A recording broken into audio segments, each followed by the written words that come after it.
आगामी खरीफ धान संग्रह पर सरकार पंजीकरण व्यवस्था जेभली जटिलता एवं केन्द्रीकरण करछंती एही व्यवस्था रे पंजीकरण करि न पारि प्राय 70 भाग चाषी मंडी रे धान बिक्री करिबार वंचित होबे। एपरि एक पंजीकरण व्यवस्था को सरकार शीघ्र प्रत्याहार करंतु, अन्यथा समग्र पश्चिम ओडिशा रे भयंकर परिस्थिति सृष्टि होबो बोली पश्चिम ओडिशा कृषक संगठन समन्वय समितिर आवाहक दया लिंगराज और अशोक प्रधान एक सांबादिक सम्मेलन में आह्वान देइछन्ति। आज बरगढ़ स्थित समता भवन ठारे पश्चिम ओडिशा कृषक संगठन समन्वय समिति तरफ सरकार का नूतन पंजीकरण निर्देशावली को नहीं एक सांबादिक सम्मेलन अनुष्ठित होइतिला।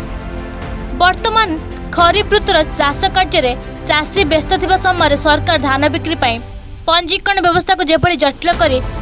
वंशावली, आयुष्कान, समय सीमा एवं अन्य जटिल नियमावली लागू करछन्ति, से सब काम पाई चाषी चाष करिबो ना कागज पत्र पाई आरआई ऑफिस, तहसील ऑफिस दौड़िबो। एपरि एक जटिल एवं केन्द्रीकरण पंजीकरण व्यवस्था को सरकार अति शीघ्र प्रत्याहार कर एक सरल और चाषीमुखी व्यवस्था लागू करंतु, जेउथरे कोनोसी चाषी पंजीकरण करि न पारि मंडी रे धान बिक्री करिबारु वंचित न हो, अन्यथा समग्र पश्चिम ओडिशा रे आईन श्रृंखला परिस्थिति सृष्टि होबो। सरकार 800 टंका बन्य सहायता राशि प्रदान नारे काहेकि एपरि षड्यंत्र करिछि बोली सम्मेलन रे समितिर प्रवक्ता सरोज गंभीर आरोप आनिथिले। एही सांबादिक सम्मेलन रे अन्य मानक मध्य जय किसान आंदोलन जिला सभापति सुशील कुमार साहू, साधारण संपादक हर बणिया, अरुण कुमार साहू, भंजन बारिक, किशोर साहू उपस्थित थिले। समस्या तो आम सब जानूँ। गोटे प्रस्ताव है यहाँ जे वर्तमान ई प्रक्रिया भितर जेन अगस्ट 20 टाके डेडलाइन देछन से एटलिस्ट अक्टोबर 15 तक घुचौन, तार पर भी जदि इटा समाधान रास्ता ना मिला कि ये गोटे बहुत जटिल प्रक्रिया है। तो पहला से घोषणा करूँ जे करूँ। आ द्वितीय कथाटा जेनटा बैंक अकाउंट्स के लेकर भयंकर परिस्थिति सृष्टि होइछे ओडिशा रे, जे लास्ट ट्रांजेक्शन जेनु करूछे किछि वर्ष धरिक सेटा के कायम रखू। तो एटलिस्ट ई जेन जटिल ये हो प्रक्रियाटा बैंक रो अकाउंट्स के लेकर आउ खास करी समय के देखिक सेठू किछिटा रिलीफ मिलवा, कि वर्तमान से समय नुहे जिनथि लगी सरकार माने निजर गोटे बहादुरी मारवा के जाइए चाषी को हैरान हरकत रू ना करूँ आ अन्य लोगों को लाभवान देवार प्रक्रिया से निजे दूर। नहीं देखुन इटा गोटे मते ई थर लगुचे आम आंदोलन करमु बोली कहबार किछि ना, एक बार लोक मैंने सीधा सड़क ठिया हेबे इथिरे आपन संगठित करमु ये करमु ई सब प्रश्न ना उठ। यदि मासे भितर सरकार बंद कला जदि नाइन जेनता साथी कहले 70% चाषी करि ना पाले तो सेटा काना चुप रहे समय तो सेटा हेबा आम संगठन आड़ू दाबी करवाटा उचित नहीं। लोक स्वतः राजरास्ता के उलाबे उड़ीसा सरकार जे निर्देशावली जारी करिछन आ तार संगे संगे संपृक्त जिलापाल माने सब कलेक्टरंक माध्यम रे आरआई मान को जे निर्देश देइछन सेटा प्रत्येक कृषकंकर भितरे गोटे कोकुआ आशंका सृष्टि करिछे।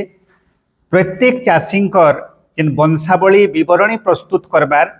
आउ धान किणा बिका प्रक्रिया रे तार विवरणी माध्यम रे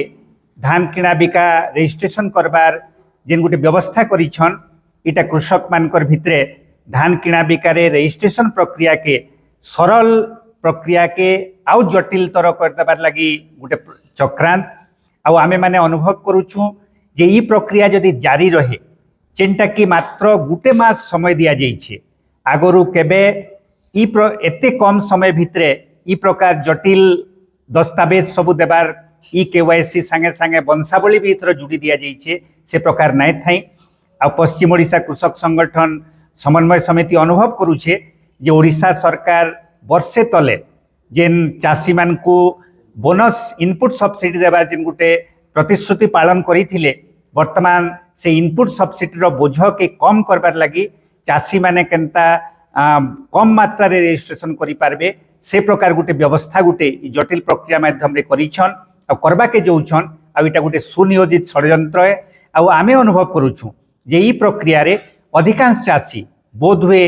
60-70% चाषी धान पंजीकरण प्रक्रिया बाद पड़े आ मंडी रे से धान बिक्री करी भी नाई पारन से तार द्वारा से माने केवल जे इनपुट सब्सिडी वंचित हेबे सेटा नुहे से माने मिनिमम सपोर्ट प्राइस सर्वनिम्न सहायक दर पाइबार भी वंचित हेबे आ ओडिशार चाषी माने भीषण अंडर रेट शिकार होकर शोषण रो शिकार हेबे एताके नहीं करी चाषी मानकर भितरे घोर असंतोष दाना बांधुचे आ सबु जगार चाषी माने विभिन्न जेन आरआई ऑफिस के विभिन्न ऑफिस के दौड़ुछन चाष बास व्यस्तता समय रे एटा चाषी मान को हैरान हरकत करबार लगी उड़ीसार वर्तमान बीजेपी आ मोहन माझी सरकार गोटे चक्रांत है ई चक्रांत विरुद्ध रे चाषी मानकर जेन असंतोष दाना बांधुचे आगामी दिन रे इटा गोटे दुर्बार आंदोलन रूप नेबा पश्चिम ओडिशा कृषक संगठन समन्वय समिति से चेतावनी दौचे आ ओडिशा सरकार ई जेन चक्रांत करूछन से चक्रांत रु ओहरी जौन ना हेले तार फल सरकार को भोगवा के पड़वा जदिओ से माने गोटे स्लोगान देबार लगी कहउछन गोटे मिछ स्लोगान जेटा लोकंकर सरकार बोली करी अन्य घटना मान को भी आमे माने देखुछु आ कृषक मानकर स्वार्थ के नहीं करी धान किना बिका प्रक्रिया रे स्पष्ट प्रमाणित होउछे जे से माने कृषक मानकर स्वार्थ अपेक्षा मिल मालिक मानकर स्वार्थ व्यापारी मानकर स्वार्थ केही से माने प्रमुखता दउछन। Bargarh जिल्लाରୁ Vijay Kumar मिश्रଙ୍କ report N Odisha.